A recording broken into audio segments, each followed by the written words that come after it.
Greetings, fellow moviegoers, and welcome to Movie Central, the place to talk about movies, TV shows based on movies, toys based on movies, games based on movies, and rides based on movies. I'm your host, Mr. CCS, and this is my pet gorilla, George. Let me remind you about the 2012 film, The Avengers. The Avengers was a comic book movie that was hyped up from its very tease at the end of Iron Man. That and the fact that most people associated the Avengers brand with some below-average animated TV shows and films from the late 1990s into mid to late 2000s. The reaction to the casting of the six main Avengers, to the hiring of Joss Whedon as director, to the trailer itself, the film was obviously going to be a hit.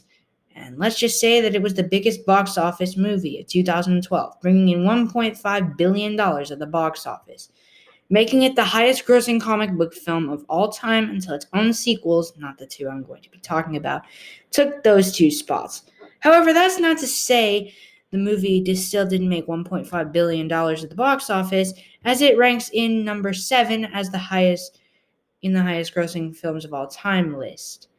Anyways, the success of the Avengers gave Marvel the permission to expand on their universe, rehiring the cast, Joss Whedon, and the overall charm that the first film had with a sequel. Marvel has made sequels before, but this one was one of the most hyped, with a storyline that fans from the comics would know, the heroes of the first film, and many more to make it the quintessential film to see in the summer of 2015. And sure enough, it was a big hit, bringing in $1.403 billion at the box office. Less than the first film, but still a huge hit. So, how was this film? We're going to find out today. This is Avengers Age of Ultron. Roll the picture. When Tony Stark, played again by Robert Downey Jr., tries to jumpstart a dormant peacekeeping program, voiced by James Spader, things go awry as Earth's mightiest heroes, including Iron Man, Captain America, played by Chris Evans, Thor, played by Chris Hemsworth, Hulk, played by Mark Ruffalo, Black Widow, played by Scarlett Johansson, and Hawkeye, played by Jeremy Renner, along with the support of Nick Fury, played by Samuel L. Jackson, and Maria Hill, played by Colby Smulders, are put to the ultimate test as the fate of the planet hangs in the balance. As the villainous Ultron emerges, it is up to the Avengers to stop him from enacting his terrible plans, and soon uneasy alliances and expected action pave the way for an epic and unique global adventure. So, like most people, I waited 3 long years to see this epic follow-up, and it did not disappoint to say the least. How so? First, let's talk about the characters, starting with the Avengers themselves. Not much has changed in their personality, except for a few things. Iron Man now wants to protect the global world, except just the US, which leads him to creating Ultron. Captain America has become a more stern since the events of the Winter Soldier. Thor is seeing visions of what can happen in the near future caused by a character I'll talk about in a minute. Hawkeye has become incredibly clumsy and a bit more cocky, and Black Widow and Hulk are in a relationship now, which actually works for the two, calling back to their scene in the first film when they first met. They may have changed a little bit, but at the same time, they're still the heroes we love to watch kicking butt. But they didn't come alone. War Machine has joined the team, as has Falcon, and we have some brand spanking new characters that help them. First, we have Scarlet Witch, or Wanda Maximoff, played by Elizabeth Olsen.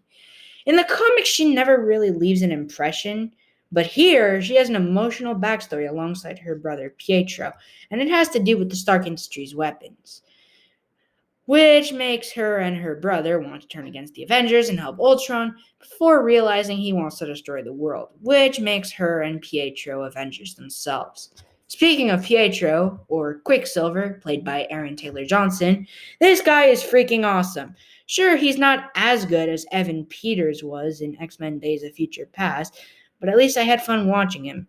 And yes, his death scene was hard to watch as an 8-year-old watching this in the cinema on opening day. He was such a cool character, and I loved watching him on screen. Please make an episode in the second season of WandaVision, if you even will make a second season, showing more of their backstory, because I want to see more of Aaron Taylor Johnson's version of Quicksilver. Anyways, moving on. Now, we have one last new Avenger. Jarvis! sorta. Yeah, through the power of Loki's scepter, Ultron reveals the Mind Stone, one of the 6 Infinity Stones, and attempts to make a new android powerful enough to destroy the world. However, the Avengers get their hands on it and put Jarvis into it, creating the Vision, an android capable of many things. Having feelings, being a superhero, and telling communist jokes. I mean, lifting Thor's hammer Mjolnir. He is an awesome superhero, and one who deserves to be on the Avengers. Too bad he's gonna suck now, thanks to this BS in WandaVision. Not cool, Marvel. Okay, now we have our villain, Ultron. Holy crap, this guy is awesome. He's frightening as hell, as he wants to destroy the world rather than saving it, which was his duty in the first place. But this actually proves something I never noticed before: how technology can think for itself and wants to destroy humanity. I mean, just look at Sophia the robot over there. Aside from that, he's an awesome villain, and one that was so satisfying to watch be defeated. Okay, now we move on to the visuals. The Avengers had a ton of CGI, but this film utilizes much more of it by creating the Ultron sentries, Iron Man's armor, plural, the Hulk, and the together shot. You know what shot I'm talking about in the final battle. And I can't thank the VFX artist for doing this. The music was done by 2 composers this time around. We have Brian Tyler, who makes decent scores, and Danny Elfman, who is one of America's best composers ever. These 2 brought us a great musical score. It's memorable and it has charm that Alan Silvestri brought to the first film, which, if you don't know, is one of my favorite all-time scores in any movie. And then we have our action. And what action it is! From the opening scene with the Avengers fighting Hydra, to the scene in South Africa which leads to the Hulkbuster fight, to the final climactic battle, the action has me cheering for the Avengers to win every single time. Now, we could have had this mega Ultron thing, which would have been really awesome and would score this an Oscar nom for sure, but I still love the climax.